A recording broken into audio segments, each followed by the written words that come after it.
Welcome.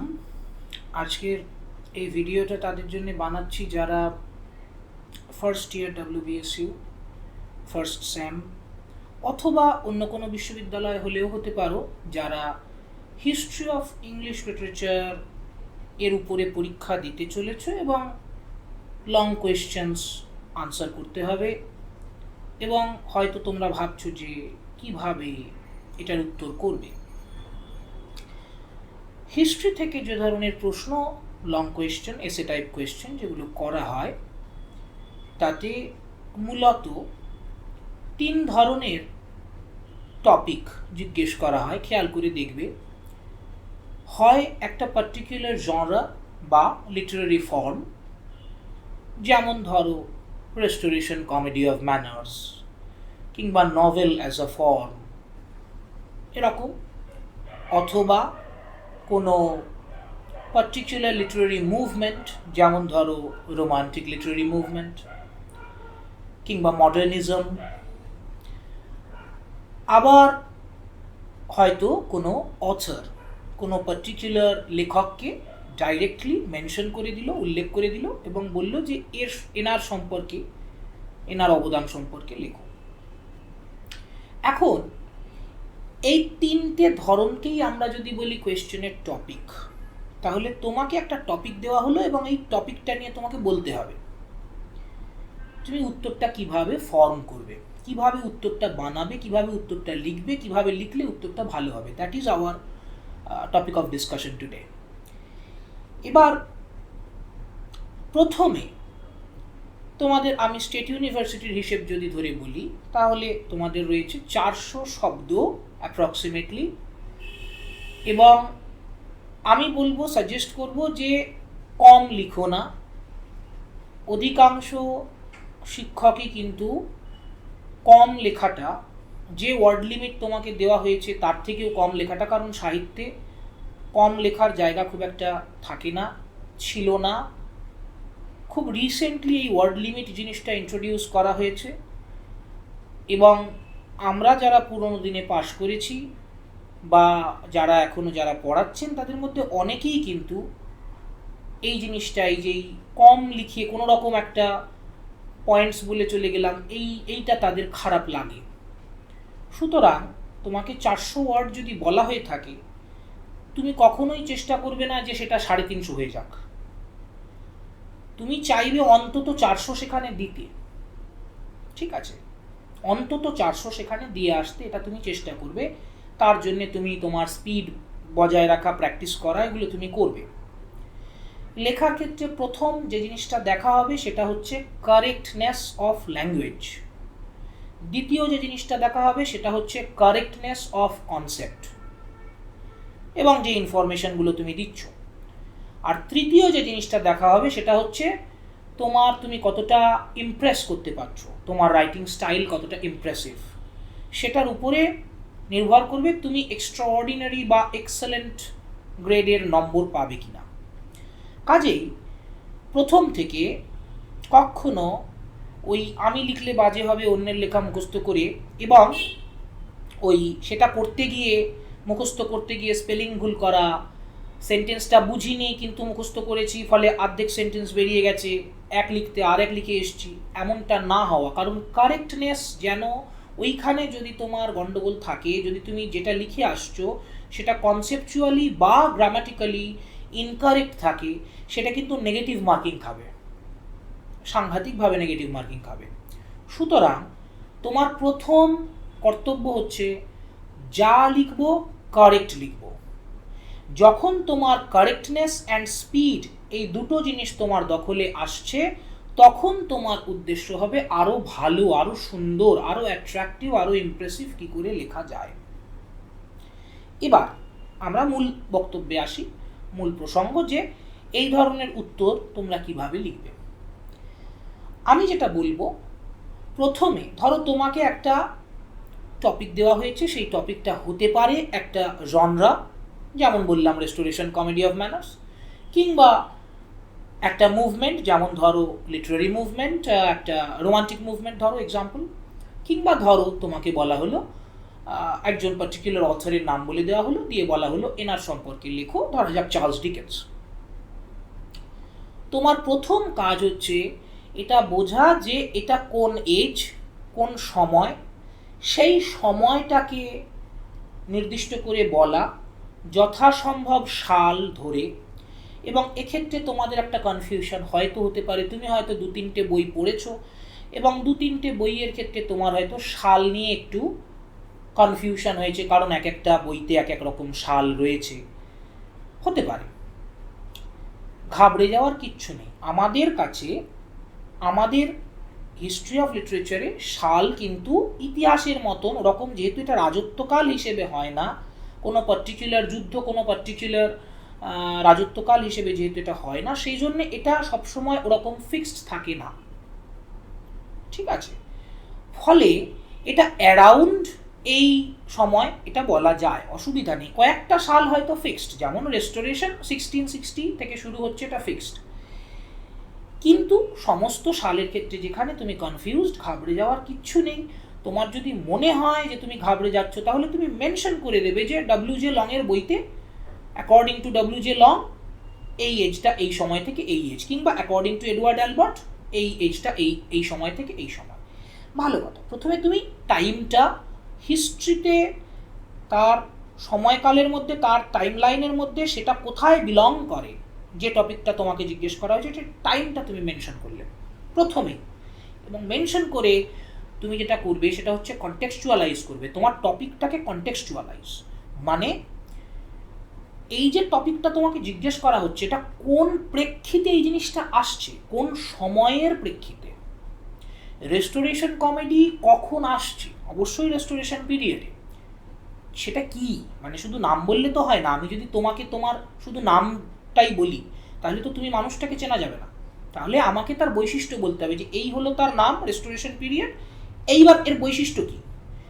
অর্থাৎ আমি যদি রেস্টোরেশন পিরিয়ড এটা মেনশন করার পর আমি যদি কনটেক্সচুয়ালাইজ না করি, তাহলে আমার যে কনসেপ্ট ক্লিয়ার সেটা আমি বোঝাতে পারবো না। সেজন্যে কনটেক্সচুয়ালাইজ করার মানে কি, সামাজিক, অর্থনৈতিক, রাজনৈতিক যে পরিস্থিতি, যে প্রেক্ষাপট, ব্যাকগ্রাউন্ড ছিল, যেটা লিটারেচারকে ওই রকম হয়ে উঠতে সাহায্য করেছিল, সেই প্রেক্ষাপটটা নিয়ে আমি খানিকটা বলবো। কি সিচুয়েশন। রোমান্টিক মুভমেন্টের ক্ষেত্রেও সেরকমই। চার্লস ডিকেন্স যদি জিজ্ঞেস করে, তার মানে ভিক্টোরিয়ান এজ হলো, এবার ভিক্টোরিয়ান এজটা কেমন, বলে আমি প্রেক্ষাপটটা ব্যাখ্যা করব। তাহলে প্রথমে আমি কি লিখলাম, রোমান্টিক মুভমেন্ট কবে শুরু হচ্ছে না, আমরা অফিসিয়ালি ধরছি 1798-এ লিরিক্যাল ব্যালান্স। এবার এটা কেন এলো, এটা বুঝতে গেলে প্রেক্ষাপটটাকে ধরতে হবে, এবং প্রেক্ষাপট বলে আমি এই সোশ্যাল কন্ডিশনটা, লিটারারি কন্ডিশনটা, পলিটিক্যাল ইকোনমিক টেন্ডেন্সিসগুলো যা ছিল সেটাকে আমি বললাম। দু একটা হিস্টোরিক্যাল ঘটনা থাকবে, সমাজের যে এই যে ইন্ডাস্ট্রিয়ালাইজেশন, কিংবা পভার্টি, কিংবা এই হঠাৎ করে সার্কাজম, স্যাটায়ার থেকে সরে গিয়ে একটা টুয়ার্ডস ফিলিং একটা যে মুভমেন্ট, কারণ একঘেয়ে স্যাটায়ার চলছিল গত একটা শতাব্দী ধরে। এই যে জিনিসটা, এই যে প্রেক্ষাপট, এটাকে আমি সুন্দর করে বোঝাবো। বুঝিয়ে, ওটা হলো আমার মোস্ট ইম্পর্টেন্ট জায়গা। ওইখানে কিন্তু পরীক্ষক বুঝে নেবে তোমার কনসেপ্ট ক্লিয়ার কিনা। তুমি মুখস্থ করেছো ওয়ার্ডসওয়ার্থ কোলেরিজ রোমান্টিক, নাকি তুমি বুঝেছো কেন এরা রোমান্টিক, কেন এরা এরকম হলো, এরা যেমন তেমন কেন হলো, সেইটা বুঝতে গেলে তোমাকে, তুমি যে বুঝেছো এইটা কিন্তু তোমাকে বোঝাতে হবে ওই কনসেপ্টটা ক্লিয়ার করার মাধ্যমে। হলো, এইবার তুমি, তোমার স্টেজ তৈরি হয়ে গেছে, এইবার তুমি প্যারাগ্রাফ চেঞ্জ করে তোমার টপিকে প্রবেশ করো, যে এই কনটেক্সটে, এই প্রেক্ষাপটে, এই ব্যাকগ্রাউন্ডে আমরা দেখতে পাচ্ছি যে, কি দেখতে পাচ্ছি, আমাকে কি জিজ্ঞেস করেছিল, হয় জনরা জিজ্ঞেস করেছিল কমেডি অফ ম্যানার্স, নয় মুভমেন্টটা কি এবং কেন, মুভমেন্টটার কারা তার কি বলবো পায়োনিয়ার্স, কারা তার লেখক, কিংবা পার্টিকুলার অথারের কথা বলেছিল। তাহলে আমি এবার সেই টপিকটা উল্লেখ করব, যে এই প্রেক্ষাপটে এই টপিকটা আসছে, এবং সেই টপিকে আমি ডাইরেক্ট ঢুকে যাব। যদি আমাকে এবার ধরা যাক restoration comedy of manners genre ধরে বলে, তাহলে আমি কি করব, আমি ডিফাইন করব, জনরাটাকে ডিফাইন করব, খুব ভালো করে বোঝাবো এই জনরাটার বৈশিষ্ট্য কি, তারপর তার এক্সাম্পল দেব, চেষ্টা করব একাধিক অথরের প্রত্যেকের একটা একটা এক্সাম্পল দিতে। জেনারেলি 5 জন অথর মেনশন করতে হয় comedy of manners, restoration comedy of ম্যানার্সের ক্ষেত্রে 5 জন অথর 5টা নাটক, তাহলে হয়ে গেল। এবার এক একটা ক্ষেত্রে তোমরা সেটা পড়াশোনা করেছো, তোমরা জানো। যদি তুমি এখন রোমান্টিক মুভমেন্ট বলতে চাও, এবং রোমান্টিক মুভমেন্ট বলতে গিয়ে তোমাকে বলা হলো জেনারেলি, এক্ষেত্রে তোমাদের বলে দিই, তোমাদের WBSU এর কোয়েশ্চেন যদি তোমরা খেয়াল করো তাহলে দেখবে বলা হয় with reference to at least one author. আমি নোটিস করতে বলবো একটা জিনিস, অ্যাটলিস্ট কথাটা যদি আমি মন দিয়ে খেয়াল করি, অ্যাটলিস্ট কথাটার মানে অন্তত পক্ষে একজন। তার মানে এটা বলা নেই যে আমি 2 জন লিখতে পারবো না। এখানে বুদ্ধিমান ছাত্র কিন্তু ওই অ্যাটলিস্ট কথাটাকে নোটিস করবে এবং সে কিন্তু একাধিক কবির কথা ওখানে লিখে আসবে। আর কম বুদ্ধিমান ছাত্র কি করবে, ওই ওয়ান অথর বলেছে ওইটাই নোটিস করবে, অ্যাটলিস্টটা ভুলে যাবে। অর্থাৎ তোমাকে অ্যাটলিস্ট ওয়ান অথর যখন বলেছে তার মানে মিনিমাম একজন অথর, তুমি চেষ্টা করবে 2 জন অথর সম্পর্কে বলতে। এবং যদি তোমাকে অ্যাটলিস্ট দিয়ে এরকম বলে দেয় এনি, তাহলে তুমি সেক্ষেত্রে চেষ্টা করবে এমন অথরদেরকে নিতে যাদের সম্পর্কে তুমি ভালো বোঝাতে পারবে। যদি দেখা যায় তুমি অনেকের সম্পর্কেই ভালো বোঝাতে পারবে, তার মধ্যে থেকে কাকে বাঁচবে, 2টো কন্ট্রাস্টিং অথরকে নেওয়ার চেষ্টা করবে, যে এ একরকম এ আরেক রকম, একটু আলাদা। তাহলে বোঝানোর ক্ষেত্রে শব্দ খরচে এবং লিখতে একটু বেশি ভালো এনার্জি পাওয়া যায় এবং লেখাটাও ভালো হয়। কারণ ইনি একরকম ইনি একরকম, 2টো 2 রকম করে বোঝানো হয় এবং তাতে লেখাটা খানিকটা বড় হয় এবং কন্ট্রাস্টটা ভালো হয়, জিনিসটা দেখতে ভালো হয়। একই রকমের পরপর 2 জন অথর যদি হয়ে যায়, একই একদম কাছাকাছি, তাহলে একজন সম্পর্কে তার সব কিছু বলে আসার পর আরেকজনেরটা বলাটা তখন রিপিটেটিভ লাগে, যে একই তো কথা হচ্ছে, একই তো বক্তব্য, একই তো ধরন, টেস্টটা একটু ব্ল্যান্ড হয়ে যায় আর কি, সেইটা বলতে চাইছি। সুতরাং চেষ্টা করবে যখন তোমাকে 2 জন অথর রেফার করতে বলেছে রোমান্টিক মুভমেন্টের, এবং মেনশন করে দেয়নি যে ওয়ার্ডসওয়ার্থ কোলেরিজই করতে হবে, সেক্ষেত্রে তুমি চেষ্টা করলে যে একজন ফার্স্ট জেনারেশনের, তুমি হয়তো ওয়ার্ডসওয়ার্থকে নিলে, আবার একজন সেকেন্ড জেনারেশনের, সেখানে তুমি হয়তো শেলিকে নিলে। এবার যদি মেনশন করে দিল যে না তোমাকে ওয়ার্ডসওয়ার্থ কোলেরিজই বলতে হবে বা শেলি কিটসই বলতে হবে, তাহলে তোমার রাস্তা নেই, তাদেরকে নিয়েই করতে হবে। অ্যাটলিস্ট ওয়ান অথর যদি বলা থাকে, অলওয়েজ চেষ্টা করবে 2 জন অথরকে নিয়ে লিখতে, এটা আমার সাজেশন। এবার যে কোনো অথরকে নিয়ে বা যে কোনো জনরা বা যে কোনো লিটারারি টাইপ, এটা নিয়ে যখন তুমি কিছু লিখছো এবং যখন তুমি প্রিপেয়ার করছো, অফকোর্স চেষ্টা করবে 5টা এক্সাম্পল মনে রাখতে। যতই সাহিত্য, যতই আমরা বলি লেখার কোয়ালিটিতে নম্বর হয় ইত্যাদি ইত্যাদি, এটা যেমন এগুলো সব কটাই ঠিক কথা, কিন্তু হিস্ট্রি অফ লিটারেচারে কি হবে, কিছু ছাত্রছাত্রী মুখস্থবিদ্যা যেহেতু তারা ভালো, বুঝে হোক না বুঝে হোক, তারা বালতি বালতি এক্সাম্পল ঢেলে দিয়ে চলে আসবে নির্ভুলভাবে। এবার যখন একজন এক্সামিনার খাতা দেখছেন, তার কাছে লিগালি এটা একটা ব্যাপার যে এ 20টা এক্সাম্পল দিয়েছে আর এ বুঝিয়েছে ভালো কিন্তু এক্সাম্পল 2টো, তার মন খুব খারাপ হয়ে যাবে। সে ইচ্ছে করলেও নম্বর দেওয়ার ক্ষেত্রে তার কিপটেমির একটা ব্যাপার থাকবে, বা কিপটেমি নয়, তাকে করতেই হবে, না হলে যে 20টা 10টা এক্সাম্পল দিয়েছে তার সঙ্গে 2টো এক্সাম্পলের। সুতরাং তুমি বোঝাও ভালো, কিন্তু স্ট্যান্ডার্ড রাখো যে আমি 5টা এক্সাম্পল দিই। একজন অথর বলতে গেলেও, আমি চার্লস ডিকেন্স বলতে গেলেও আমি 5টা নভেলের নাম করি। রোমান্টিক মুভমেন্ট বলতে গেলে আমি 4 জন 6 জন কবি মিলিয়ে আমি 5টা 6টা টেক্সটের নাম করি। যদি 2 জন কবির ওপর লিখতে দেয় সেক্ষেত্রেও আমি 3টে 6টা নাম করি সাপোজ, বা একজন কবির ওপর যদি আমি ফোকাস করে লিখতে যাই সেই কবির ক্ষেত্রেও আমি যেন 5টা নাম বলতে পারি। ফলে প্রত্যেকটা ক্ষেত্রেই মেজর রাইটারের 5টা করে মেজর টেক্সট, সবচেয়ে বিখ্যাত যে টেক্সটগুলো, এরকম 5টা টেক্সটের নাম মনে রাখবে এবং সেটা চেষ্টা করবে উত্তরে দিতে। দেওয়ার পরে তাহলে প্রথমে তোমার কনটেক্সচুয়ালাইজ করা হলো, খুব ভালো করে তুমি প্রেক্ষাপটটা বুঝিয়েছো, কোন প্রেক্ষাপটে এই গাছটা বড় হচ্ছে, যে গাছটা তোমাকে রচনা লিখতে বলা হয়েছে সেই গাছটার আগে তুমি জমিটা ব্যাখ্যা করছো, জমিটা কেমন, পরিবেশটা কেমন, দিয়ে গাছটা গড়ে উঠলো। এইবার শেষে এসে গাছের থেকে আমি কি ফল পেলাম, কেন আমি গাছটাকে মনে রাখবো, মানে এই ভদ্রলোকের বা এই পার্টিকুলার ফর্মটা বা এই পার্টিকুলার মুভমেন্টটা লিটারেচারের হিস্ট্রিতে, মানে আদি অনন্তকাল ধরে তার অবদানটা কি, যে অবদানটা রয়ে গেল, যেটা চেঞ্জ করে দিল, আগে যা ছিল না পরে যেটা হলো। এই ব্যক্তি বা এই মুভমেন্ট বা এই ফর্ম এর আগে কিছু একটা মিসিং ছিল, যেটা এই জিনিসটা হওয়ার পর চেঞ্জ হয়েছে। সেই চেঞ্জটা হচ্ছে এই ব্যক্তি বা এই ফর্ম বা এই জনরা বা এই মুভমেন্টের অবদান। অর্থাৎ তোমরা যদি ধরো অ্যালবার্টের বইতে দেখো, প্রত্যেক অথর বা প্রত্যেক বিষয়ের শেষে দেখবে লেখা আছে, ওই স্টাইল লেখা আছে, আর তারপর তার সিগনিফিক্যান্স শেষে কনক্লুশন একটা প্যারাগ্রাফ লেখা আছে। সেখানে খুব ছোট্ট করে বলা আছে যে এই মানুষটাকে আমরা কেন গুরুত্ব দিচ্ছি, কেন আমাদের কাছে মিল্টন আজও ম্যাটার করে, বা কেন আমাদের কাছে ডিকেন্স আজও ম্যাটার করে, কি আছে তার মধ্যে। ওইটা চুম্বকসার ভাবে এটা বলা যে তার অবদানটা কি। বেশি না, 3-4 লাইন, 3 লাইন লিখলে হয়ে যাবে, কিন্তু স্টিল তুমি যদি ভালো করে লেখো 3 লাইনে হয়ে যাবে, কিন্তু 3-4 লাইন একটা কনক্লুশন। এই যে 3টে পার্ট, অ্যাকচুয়ালি 3টে নয় 4টে। কেন? প্রথমে কনটেক্সট, সবচেয়ে গুরুত্বপূর্ণ পার্ট, সবচেয়ে গুরুত্বপূর্ণ জায়গা, কারণ পরীক্ষক একটা উত্তরের এবং একটা খাতার শুরুটা দেখে প্রথমে ইমপ্রেসড হয়, অ্যাট্রাক্টেড হয়, তারপর বাকিটা পড়ে। প্রথমে তিনি একজন ভালো রাইটার ছিলেন এরকমভাবে শুরু করবে না, এরকম খিচুড়ি মার্কা উত্তর, ভোগের খিচুড়ি মার্কা ওরকম করবে না, ঠিক আছে? প্রথমেই তোমাকে স্টান্ট দেখাতে হবে যে আমি বুঝেছি, আমি ডিফারেন্ট, আমি গড়পড়তা উত্তর লিখতে আসিনি, আমি কনসেপ্ট বুঝে লিখতে এসেছি, আমি বুঝিয়ে দেবো যে আমি বুঝেছি।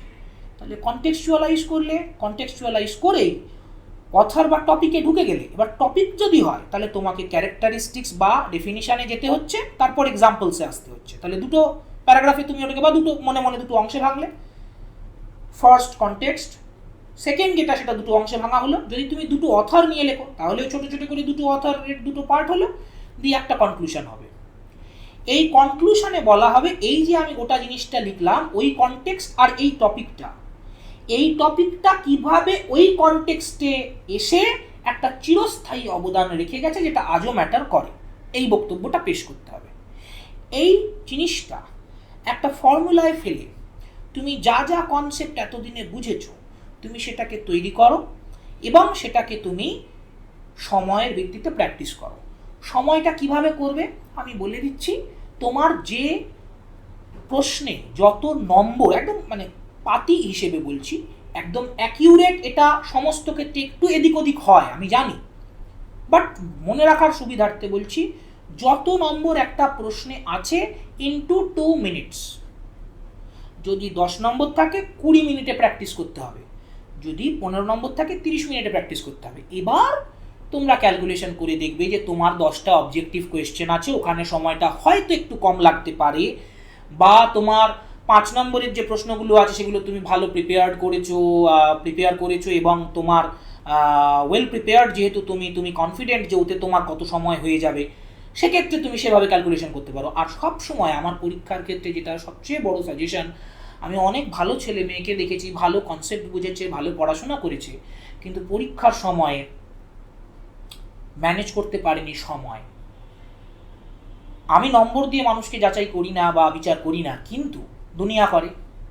দুনিয়া তাদেরকে মনে করে না যে তারা কিছু, কিন্তু এই যে এই ভুলটাকে কি করে এড়ানো যাবে? সোজা জিনিস, একটা প্রশ্ন যে মুহূর্তে আমি লিখতে বসবো ঘড়িটার দিকে তাকাবো, এবং আমি জানি 10 নম্বর 20 মিনিট, তার মানে 10 নম্বর 20 মিনিট বাজে কত 8:41, মানে 20 মিনিট, মানে 9টা 1, 9টা 1-এ আমাকে শেষ করতে হবে। এখন আমি যতবার ঘড়ি দেখবো আমি দেখবো 9টা 1 হতে কত বাকি, 9টা 1 হতে কত বাকি, এবং 9টা 1-এর মধ্যেই আমাকে ওটা নামাতে হবে, অর্থাৎ 20 মিনিটের মধ্যেই নামাতে হবে। আমি ঘড়ি দেখছি, আমার ইনফরমেশান কিন্তু কটা বাজে সেটা নয়, আমার এই প্রশ্নটা শেষ করতে কত বাকি। কাজে প্রশ্ন সবসময়, প্রত্যেকটা প্রশ্ন শুরুর সময় কটা বাজে, কটায় শেষ করবো, এই ক্যালকুলেশনটা করে নিয়ে করতে হবে। যেই তুমি এই ক্যালকুলেশনটা একটু বাড়িতে প্র্যাকটিস করে নাও, পরীক্ষার হলে নার্ভাসনেসে প্রথমবার হয়তো আসতে চাইবে না, হাতে ওই দেখাটা তুমি ভুলে যাবে, কাজেই একটু বাড়িতে প্র্যাকটিস করে নাও। কারণ মোস্ট ইম্পর্টেন্ট জিনিসটা হচ্ছে নতুন প্রশ্ন শুরুর সময় ম্যান্ডেটারিলি ঘড়িটা দেখা, এইটা খুব ভাইটাল, এবং মনে রাখা যে কটায় শেষ করবো। এবার এইটা যার হ্যাবিটে থাকে না, সে উত্তর শুরু করে দিল, 1 প্যারাগ্রাফ 2 প্যারাগ্রাফ লেখার পরে তার মনে হলো কটা বাজে, আর তখন তার ব্রেন ক্যালকুলেট করে উঠতে পারে না আমি স্লো যাচ্ছি না ফাস্ট যাচ্ছি। ঠিক আছে, তুমি আগেই বাড়িতে বসে ক্যালকুলেশন করে নিয়েছো কোন কোন নম্বরে কোন কোন প্রশ্নে কতটা করে সময় দিলে আমি জিনিসটাকে ব্যালেন্স করতে পারবো, এক্স্যাক্ট ততটাই সময় দেবে, কারণ একটা প্রশ্নে 3 মিনিট এক্সট্রা দেওয়া মানে অন্য প্রশ্নে 3 মিনিট কম পাওয়া। এই বোকামিটা করলে হবে না, ঠিক আছে? এইটা মাথায় রেখে স্পিডটা প্র্যাকটিস করো। স্পেলিং, গ্রামার যেটুকু লিখবে, যদি সরল বাক্যও লেখো, জটিল শব্দ না লেখো, বোঝানোর সময় যথাসম্ভব সঠিক রেখে সঠিক জিনিসটা বুঝিয়ে আসতে যাতে পারো, তাহলে পরীক্ষায় আটকাবে না। এবার যদি তুমি ইমপ্রেসিভ সেই লেখাটাকে কমপ্লেক্স সেন্টেন্স, সুন্দর বক্তব্য, অ্যাকিউরেট বোঝানো, ইমপ্রেসিভ যদি তুমি করতে পারো, নম্বর বাড়বে। কিন্তু প্রথম কর্তব্য হচ্ছে আমার লেখার মধ্যে আমি যেটুকু লিখব তাতে যেন লাল কালির গোল্লা, ওই বানান ভুল, ব্যাকরণ ভুল, এটা যেন না হয়, সেইটা খেয়াল রাখতে হবে আমাকে যথাসম্ভব। এইটুকু করে প্র্যাকটিস করো, ভালো উত্তর লেখা হবে, ভালো নম্বর পাবে, তুমি পরীক্ষা দিয়ে স্যাটিসফাইড হবে। নিজে লেখো, অন্যের ছাপাখানায় থেকে বেরোনো ঠোঙা কুড়িয়ে সেই ঠোঙা মুখস্থ করে তুমি বিদ্বান হবে না, বিদ্বান হবে তুমি বুঝে। ঠিক আছে, আজকে এই পর্যন্তই।